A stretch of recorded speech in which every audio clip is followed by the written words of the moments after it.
Welcome, Mr. Ali. Thank you. Hope Thank you, all is Shadi. good. Thank you, Mr. Shadi. It's Great to really see my you. pleasure. I mean, it has been a while that we were back and forth trying to get you on the podcast, but at last, I mean, we've known each other since a couple of years, and at last, I managed to convince you to come over. Thank you very much for having me. Great to be here. And especially that it's the first few episodes, and of course, having a seasonal IT head in one of the major organizations, and even in the industry, I would say, that has a very good record, or I would say a fantastic record like yours, is definitely a privilege and an honor. So Thank you. Honor is all mine. Thank you very once much. again, it's my pleasure. Likewise, yeah. So really, I mean, who's Ali Jubaili? I struggle with that question. I think I know you wanted to know what's the plan and everything, and I kept pushing back. But let's Yeah, no, not at all. I mean, look, I can tell you a little bit about myself. yeah, So, please. I I'm mean, feel free. currently I'm a father, a husband, and I'm a manager of my team and a friend. So I'm many things, obviously. So, but I can, I've been through many phases in my life. Going through studies, being a student, and moving to this country 18 years ago. Wow. With the plan of doing 2 to 3 years, like every other That's how it expat. all started with all of us. And fast forward 18 years later, and I'm still here in this great country, which I'm very grateful to be part of this journey so far in the UAE. We are blessed to be here. It's a fantastic journey and opportunities I've had through the way that this country's given me. So I'm very indebted for that. So that's a little bit about myself, and I've started my journey in IT many years ago, and I'm still here. So I was I'm actually happy just to be about to here. ask you Yeah. this. How did you get into IT? I mean, and where did it pick up from? Or where did this passion? Being from Arab parents, they only want you to be a doctor or engineer, or so I landed in IT, and then this was the start of in the IT boom in the 90s, where things were starting to move very fast with the information technology and the systems, and in those days, I started my career in programming. So I got developed a passion for building solutions, websites, Wow. and I started at a very young age. When I was 17, 18, was coding and playing with websites. And then I ended up, pursuing a career in IT. So I studied in the University of Auckland in New Zealand at the time, and worked there for a few years, building mobility solutions, websites, integrations for various solutions. And here I am today. That's an amazing track. Yeah. So I've done a bit of technical work, development, and coding, and now I am where I am because of those foundations. Yeah.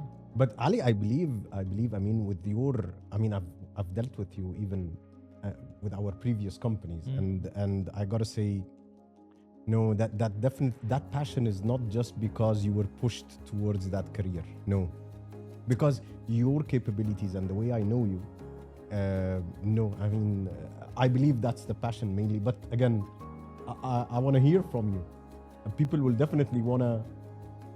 Yeah, look, I think it's the timing as well. So it's a question of timing. I think at the time where, we started with the technology started booming with the chats, with the interactions, social media, and I got very curious about technology, and I had and that kind of built that passion in me that I want to know how these products work, how they talk to each other, and how these solutions evolved over time. So at the same time, of course, we all had to earn our bread and butter. So there's a bit of hard work in it Definitely. to make a career out of it, to be motivated to find suitable employment. So that's definitely plays part of the whole equation.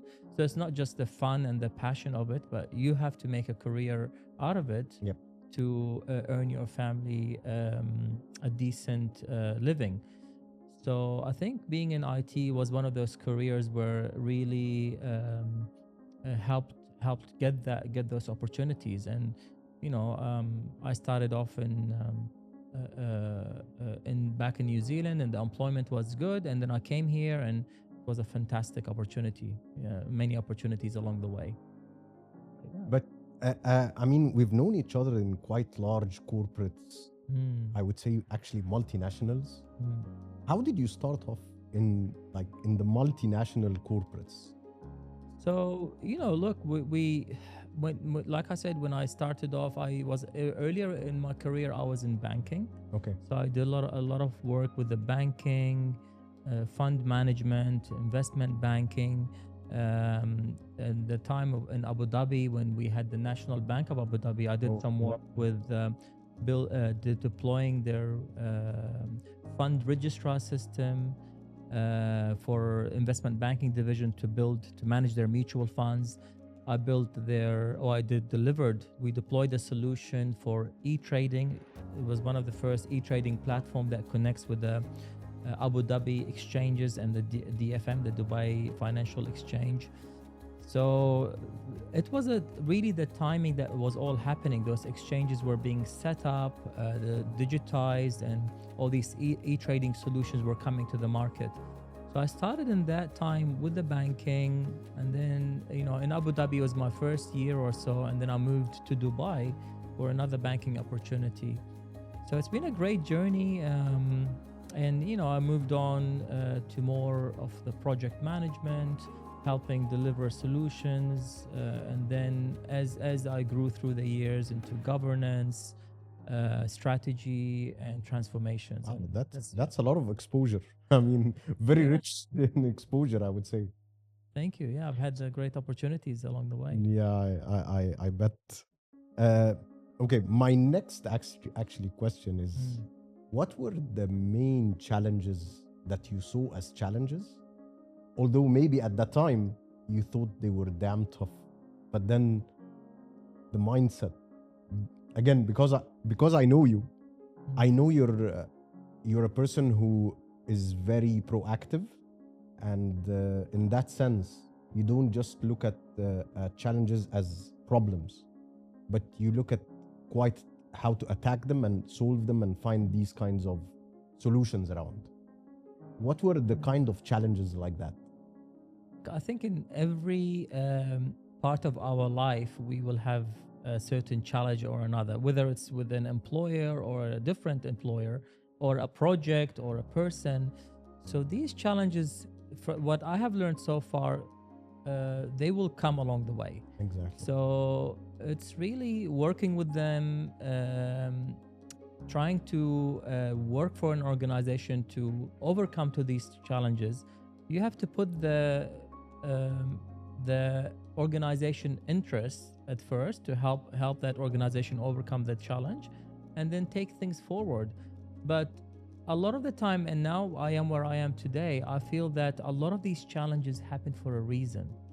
And anything happens in our life, I feel, whether it's in our personal life or career, happens for a reason. And when that happens, now I am, even if it's a really big issue, I think, okay, let's take a step back. How do we handle it?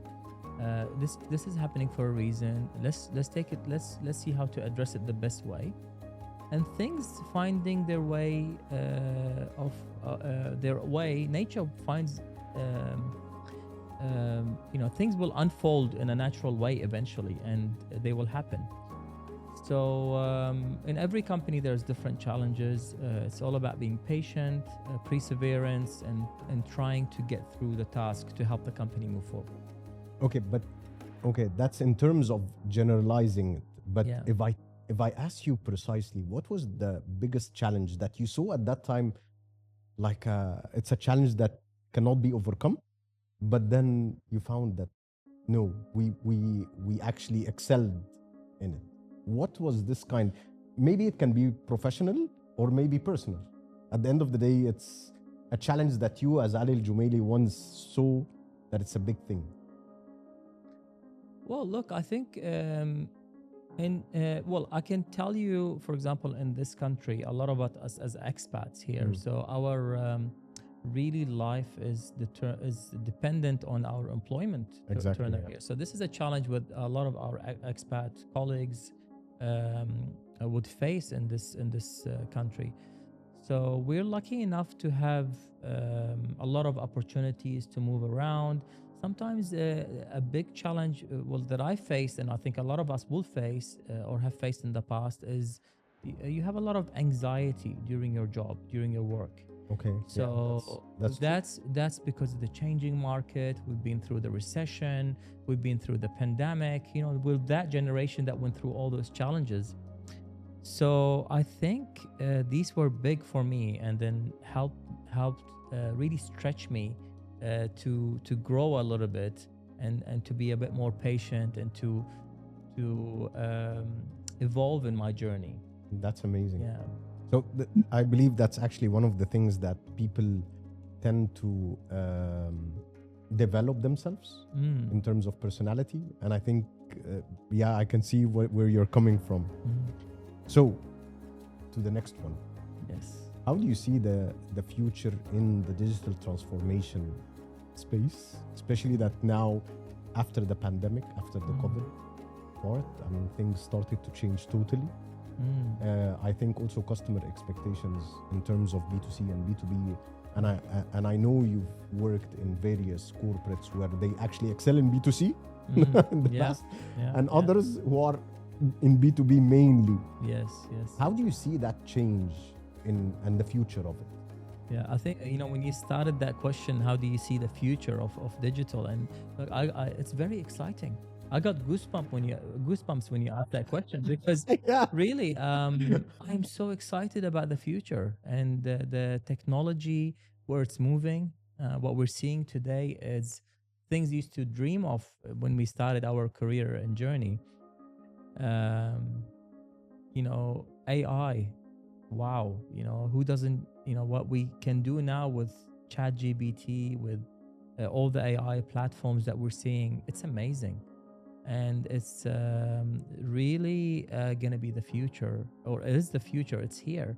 And you can only imagine what you can do with it. As an AI or a brain that could work for you or towards the benefit of your personal life or your professional life. So the future is very exciting, and I am very excited to see how things will happen in the next, I don't want to say 5 to 10 years, but I think 2 to 5 years, there'll be a lot of development where we can see a lot of exciting technology coming to life. And I am all in for early adoption. We need to really expose ourselves to these technologies and encourage our employees and colleagues and even my kids. I talk to them about AI and how to adopt AI and to use it. In fact, they tell me sometimes that they're using these technologies. I was actually going to ask you about and open the subject of AI, because a lot of, I wouldn't say only companies, but even on the personal level, are not yet ready for AI, even for the change management and behavior on how to deal with AI. A lot of people have massive expectations in terms of AI. They think it will take over. However, they still don't understand the concept that AI is still an assistance tool, not the mainstream. You will still have to steer it. I mean, like, for example, ChatGPT.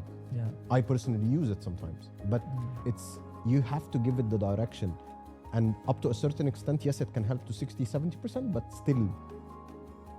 Well, definitely, I'd like to hear from you. It's not fully autonomous. It is in certain areas, like we're seeing marketing automation, and you see a lot of AI solutions that will come as part of the automotive industry as well. Okay. And we're talking about robo taxis and autonomous taxis, and these use a part of AI or machine learning algorithms to deliver that capability. Um, I think the jobs of the future will change. The jobs of the futures will change. So But how do we you deal? How do you deal with that change management, even within organizations and people? Because at the end of the day, absolutely. organizations Yeah. consist of people. Yeah, I think if let me start on a personal front. I think for us, for our children, for whoever we're giving advice to, we need to think in the next 5 to 10 years what those jobs would look like, and how do we coach our loved ones to get into a future career that will be good for them, because these jobs will change. I mean, doctors will be there. Doctors will always be doctors, but they'll be enabled by AI. Engineers will be there. Exactly. They'll be enabled by That AI. is the point. Yeah. And then you will have new jobs of the future that will support that ecosystem. Okay. Going back to the business side, of course, businesses will have to evolve. They will have to continuously look at transformation opportunities. And that's really every organization need to go through that transformation. Why to transform and how to transform is very important. Actually, I'll park that point because I'm going to be asking you about it later. But Okay. I thought that was a nice segue to that, you know? I'm going to get there. I'm going to get there. Believe me, I'll dive deeper in there. But my next question is actually regarding in the current markets around us. And as we spoke about AI, for example, I've seen various solutions coming up. Some of them are quite, I would say, not yet fully mature. Yeah, yeah. However, they are taking good portions of the markets, but I would still think, or at least that's from my point of view, there are like a few big or the major solutions who are still the corporate solutions in terms of ERPs or management systems. And when I talk about automotive, and I mean dealer management systems.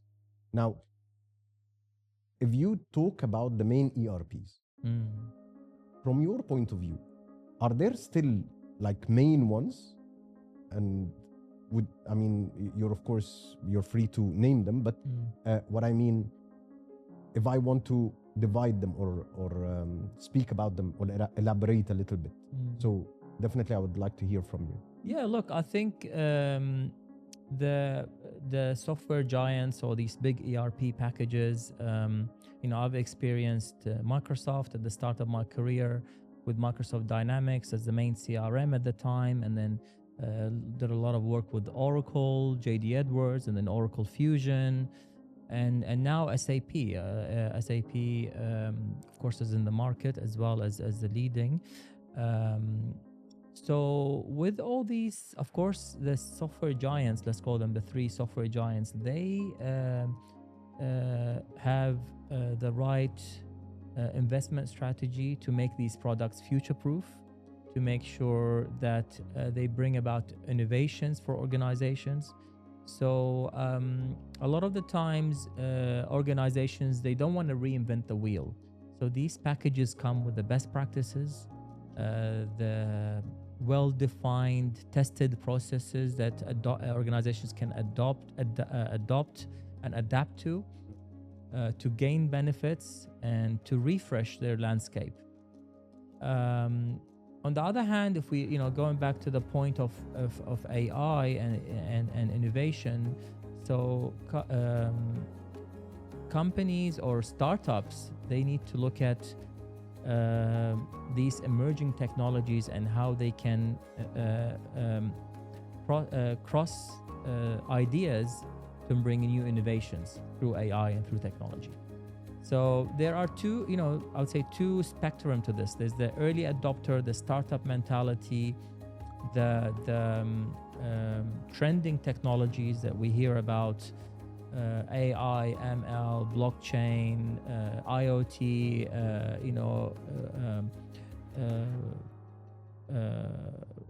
all these emerging technologies, and there's the mature ERPs, which have the mature finance processes, mature HR processes, and Proaxia, mature dealer management system processes, and these are important because organization buy this knowledge and best practices, and they don't want to build it and rebuild it, because it takes a lot of time and effort and testing. So that's where I think the value is from these mature packages. So that takes us to the next question, basically. In your current role, I mean, in the past, I know you went for various solutions. Like you said, you've worked with Microsoft, you've worked with Oracle, and lately in your current role, you're working with alongside with SAP and Proaxia. Yeah. Why did that? I mean, why did you formalize this decision? What led that decision from your point of view? See, I think organizations, again, I'll keep going back. It's about the timing. So organizations every so often, 5 to 10 years, I would say, they need to assess their business processes, their technology landscape, and they need to look at modernization opportunities. They need to look at how secure is their backbone, the ERP. Does it need an upgrade? And we're at that point in the current, in my current organization. And a lot of companies, when they hit that point, this is the inflection point to look at a transformation. So it's a large undertaking for companies to go through those transformations, because it's an investment, people effort, it's difficult. So to go through that is important, because it's not about just changing the tool. It's really getting your people to go through a journey. So the digital transformation, it will be a catalyst for connecting with your people, to get the people, finance, HR, operations, procurement, everybody to go on a journey to reassess what they're doing today, to look at if they're doing things inefficiently, to look at if there is revenue leakage, fraud, unnecessary processes. The digital transformation is will directly or indirectly uncover a lot of these inefficiencies. So to go through that, it's necessary for companies to refresh, and in the process, benchmark against best practice, like with mature packages, like we've discussed, and to look at how they can modernize, how they can get rid of the old technology stack and move into a new future-proof operating system, future-proof ERP that's modern, that's secure, that comes with a lot of technology investment and innovation. So it's really crucial for the survival of the company to really go through those transformations. And I think also, adding to your point, one of the main challenges that companies were trying to face the future, although they were actually trying to face it with legacy systems and trying to onboard like 26 solutions altogether with a nightmare of integrations, which was an absolute nightmare. And I think that's one of the key things that led to your decision, if I'm not mistaken, was to try and minimize the number of systems talking to each other. Of course, to go into a mature package that is well integrated, well tested, will add a lot of benefit and will consolidate some of these systems and workflows, and will remove errors and existing process loopholes and issues. But there's always a challenge that existing members will always say, why are we doing this? Our system is currently working. That's the future we were talking about. Yeah, so that's the challenge. But the thing is, because people who put these processes and systems in place, it made sense at the time, and maybe it does make sense today. But how do you know there's not something better out there? Exactly. Unless you do it, unless you go through the transformation. So this is part of the change management that I think a lot of us know about. And Now, going back to the point where we parked, what kind of challenges when you're going through the digital transformation, and we spoke about one aspect of it, which is change management. But what other aspects do you always consider as potential challenges on your roadmap of digital transformation, aside from the change management? Look, I think every digital transformation or with a technology component of it is not an easy journey, because um, the technical side,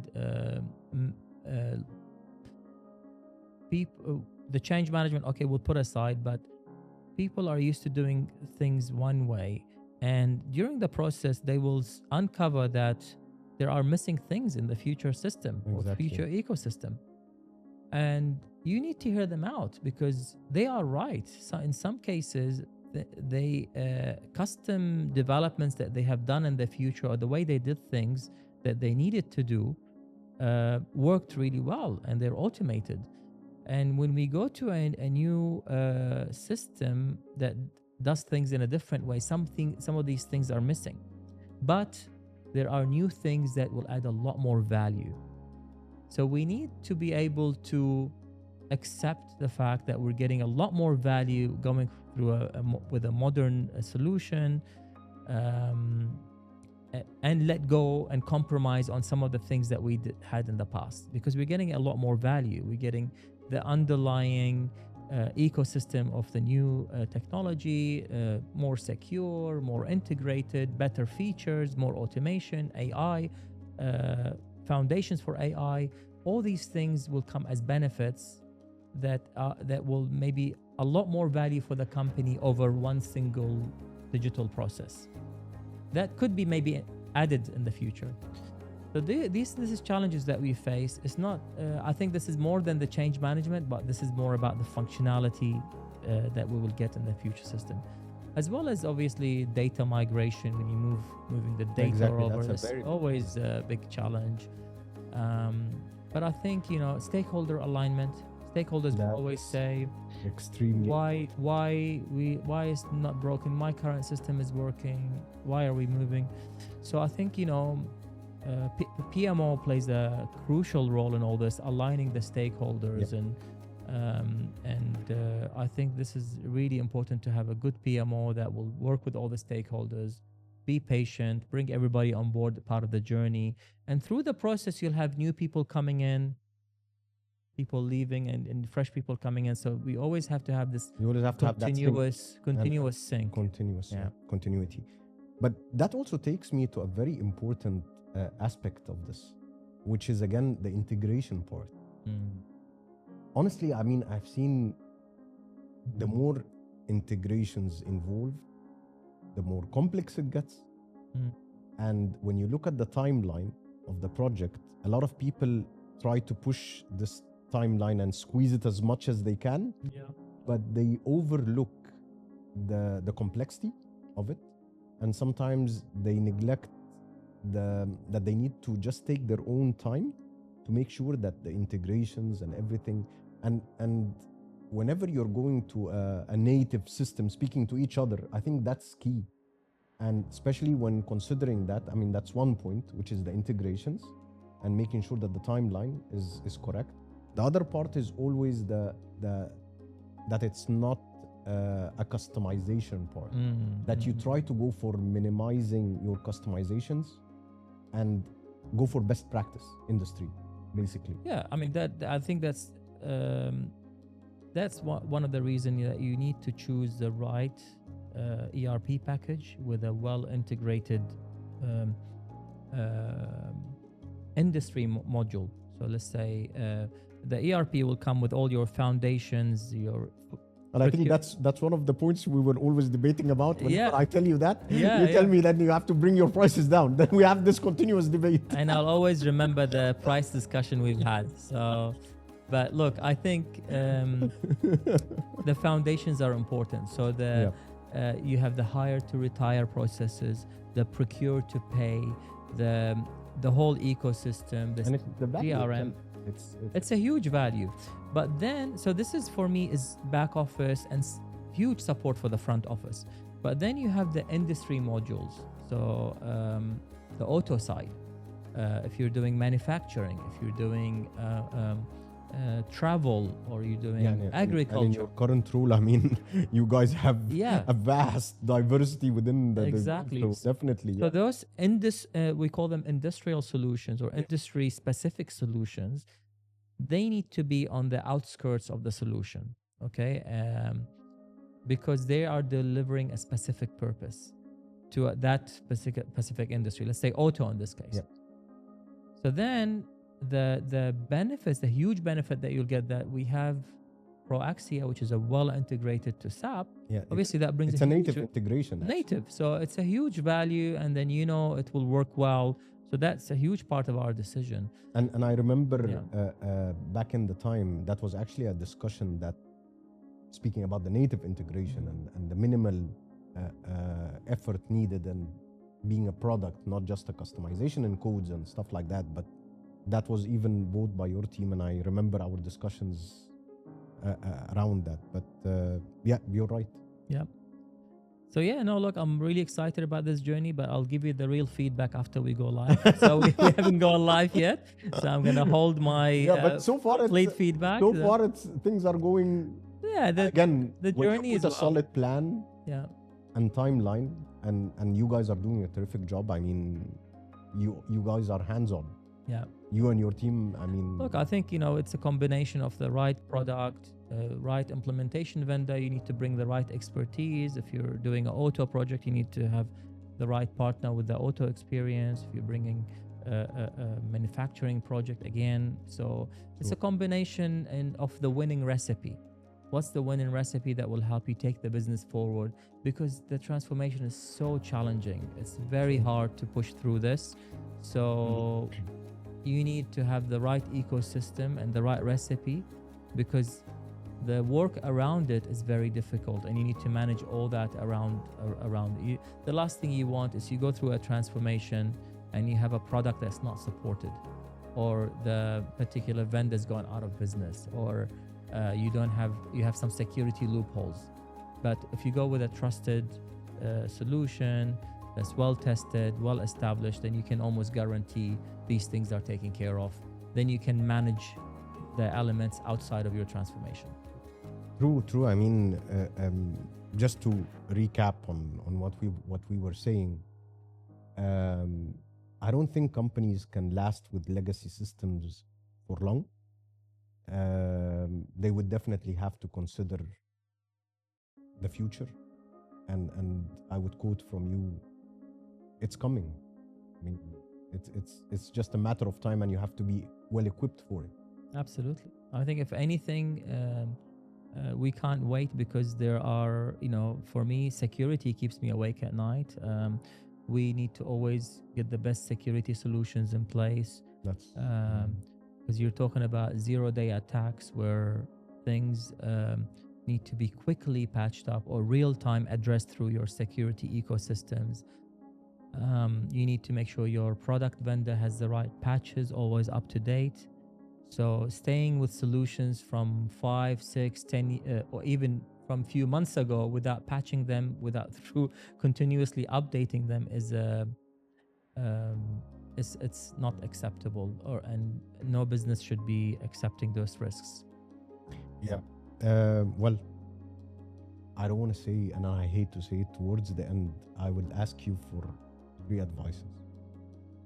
The first one will be, the heading is actually a valuable lesson that you want to pass to others. Now, the first will be towards leaders around us within your industry, and the second will be towards professionals to learn from, and the third will be on the personal side. But I would start with the professional one. Yeah, no, I think To leaders. To all my colleagues and to my teams, I think it's important to listen to each other, to be patient with each other. I feel here we are one expat community, especially the people who are living in this country as expats. We've all gone through the same journey, same challenges, and I feel that we all belong to each other to a certain level.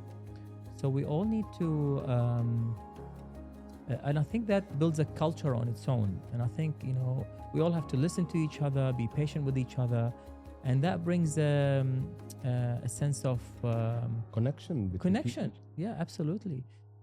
So that is something that we all are human beings here in this journey together. So I think it's very important, and we all need to work with each other to support our companies. To professionals out there, I mean, to leaders, I talked about being in one community and to learn and listen to each other. To professionals out there, I think we need, especially technology professionals, Mm. we need to always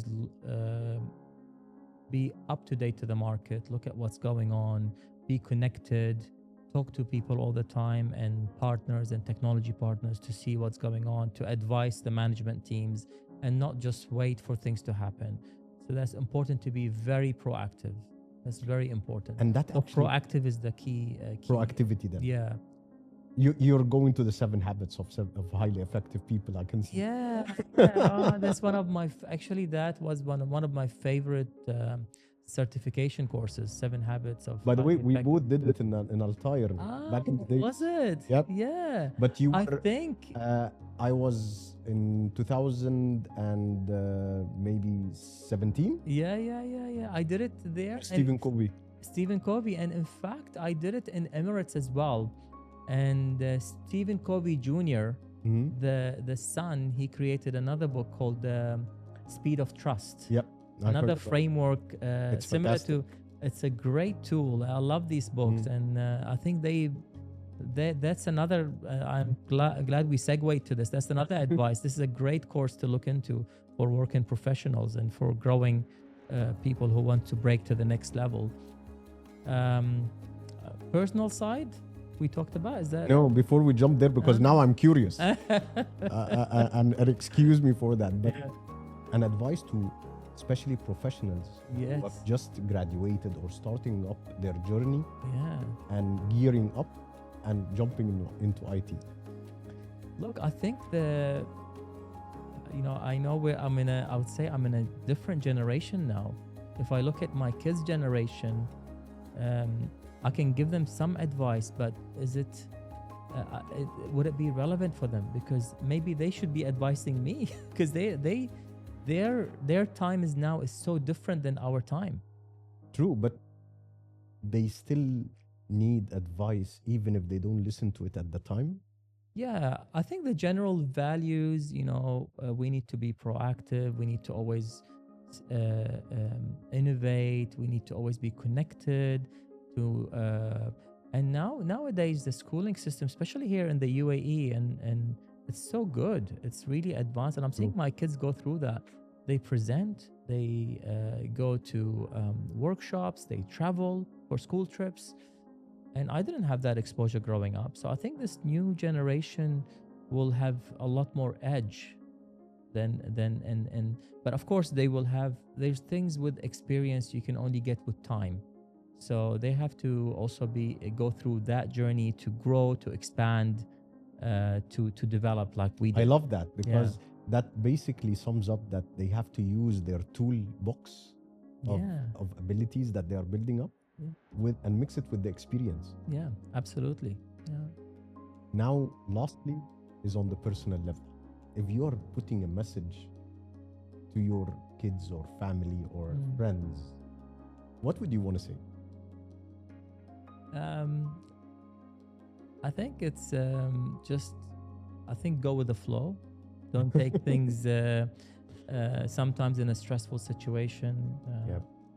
Maybe don't react or don't try to make a decision immediately. Be patient. It's not easy sometimes, and we've all been through difficult times, and I think whatever it is, you'll get through it. I've had some of my colleagues lose their job and go through tough times with their families. But I think we will all go through that. You'll just have to face it head on, and just always have your friends around you. Always talk to people. I whenever I do something, I always talk through it with my friend or with my partner. And with my colleagues, we just talk through it, and then I feel when I talk through it, it's like a therapy kind of. Exactly. And I have to admit, Ali, I love that about your personality, to take a step back whenever things get tense and you rethink it nicely, Yeah, and you always find a way out. Which, I think well, aside we're there blessed, there is one more value. I mean, the negotiation value I have to bring up the end, which I still love. But, I mean, you I think- didn't teach me that until now. I mean, We you're love that. excelling in that. Yeah. I mean, you're one of the top that I went with. No, thank you. And I'm blessed to have partners like you and all my colleagues that we worked with, that, we're always trying My to do the right things for the organization we're with. We need to be honest with ourselves and help the company. Because at the end of the day, we want to help our employer succeed and flourish, and not have and having the right tool sets at the right value. So that's very important. Yeah. Yeah, true. Well, thanks a lot, Ali, and really it was my pleasure once again having you, and I wish you all the best, and thank you very much. Thank you, Shadi. Great to be here. Thank you very much for having Thank you me. very much. Thanks.